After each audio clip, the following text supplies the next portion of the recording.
Salama daholo. Androany isika de toy ny mahazatra moa dia famitianam-baovao no irasana amintsika atao anatin'ny vidéo Watawata Gasy. Famitindray mitoraki de andondray arsika iompana bebe kokoa mahakasika ny foto-kevitra izay eo amin'ny lafiny atao hoe inona no antony mahatonga ny olona anankiray mamosavy na lasa mpamosavy na ihany koa ireny olona lasa vocal ireny. Fa milohany dirantsika landalina amizay votoatindresaka izay dia azadino ny manao commentaire ambanin'ity vidéo ity mba afahana mandravo na ndreny hevitra rehetra eny mba hanaovantsika vidéo manarakeo. Azadino ihany koa ny milaiky ny vidéo ntsika ary azadino toraka zany hatrany ny miabone amin'ny chaîne ntsika mba afahanareo manaraka tsy tapaka ny vidéo zay lefa ny amsay sy Watawata Gasy toy izao ny fanaovana azy. Tsy ampiandrela isika fa avetrany tonga de vavany ndawary. Raha miresaka famosavina isika dia ny zavatra tonga ao antsaintsika dia ilay hoe olona mitanjaka sy ireny olona vocal ireny ka misovaly olona. Fa eto milaza amintsika fa misy karazany ny atao hoe mpamosavy. Ho azavaiko antsipriany amintsika araky ny fahazahoako azy sy ny fahafantarako azy izany hoe karazana mpamosavy izany. Tapany iray voalohany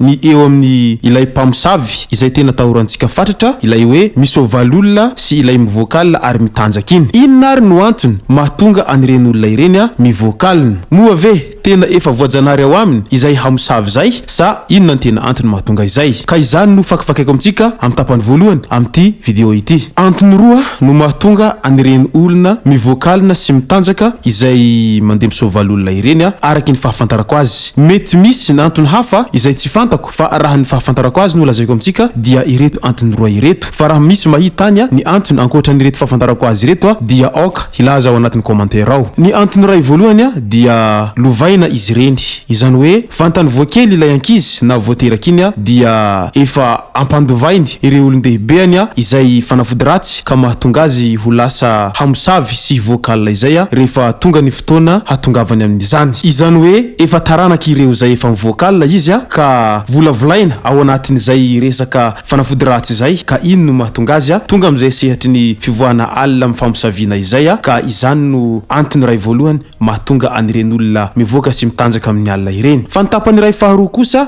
dia ny fakana ody fitia na koa ny filalaovana na fampiasana anireny ody fitia ireny diso tafahoatra loatra. Tsy vitsy amin'ireny ody fitia ireny izay ho heveriny sasany fa ahatonga azy ho lasa bepty na koa ho lasa mahazo vady izay sady manambola no tsara tare kinanjo nefa lasa mivadika zavatra fa izany rehefa mandeha ny fotoana ka lasa mampivocal sy mampitanjaka ka noho izany melimely ihany fa aza de manao foana fa tsy fantatrao izay afarany iny zavatra izay ho heverinao mahasoanao iny ka lasa mivadika izao zavatra fa amin'ny resaka famosavina izao. Fa ny tapany ray faharoa kosa ny antony mahatonga anireny olona lasa mamosavy na lasa mpamosavy ireny dia tsotra kely noho ny fialonana diso tafahoatra hany ka tafanaonao foana. Inona moa zany ny tena antony mahatonga any fialonana diso tafahoatra ka lasa mpamosavy izay? Ny fialonana tompoko dia isany aretin-tsaina lehibe izay sarotra sitranina satria inona moa zany mahatonga ny olona iray lasa be fialonana? Ireto antony reto no mahatonga an'izay fialonana zay.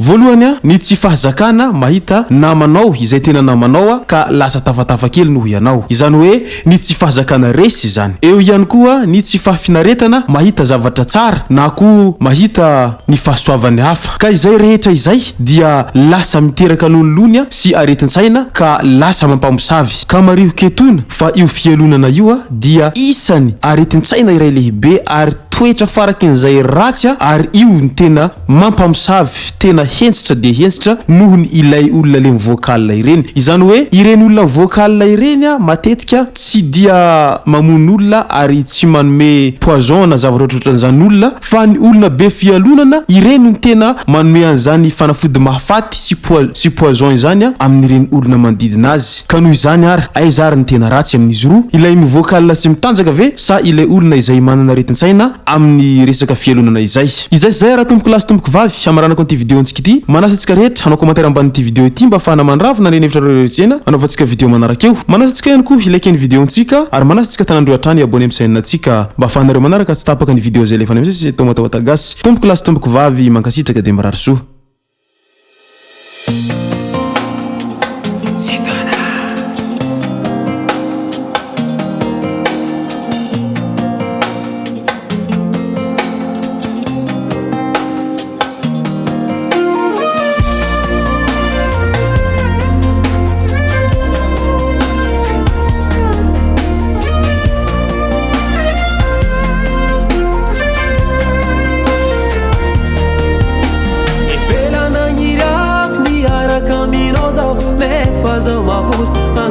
Tany agnaty fô ragno mbola hely ziskatsika jiobe mitiavako anao tsy mio vomaika me mitô sasamianao tsiny falovy aminao zao tia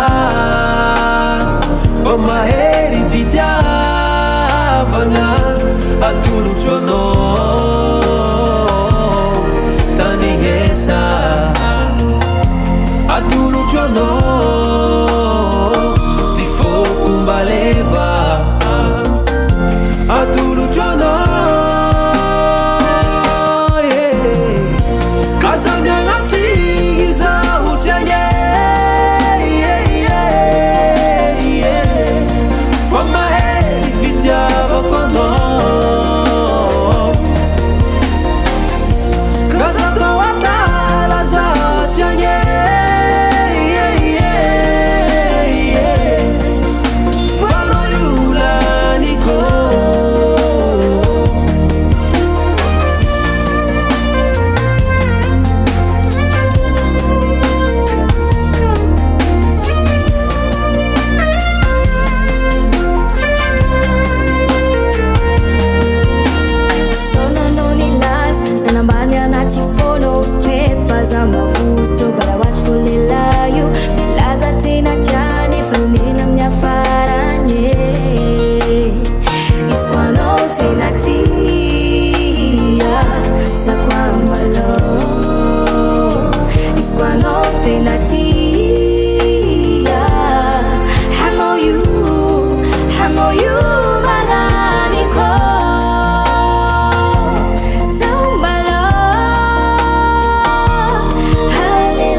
aza miagnatsiny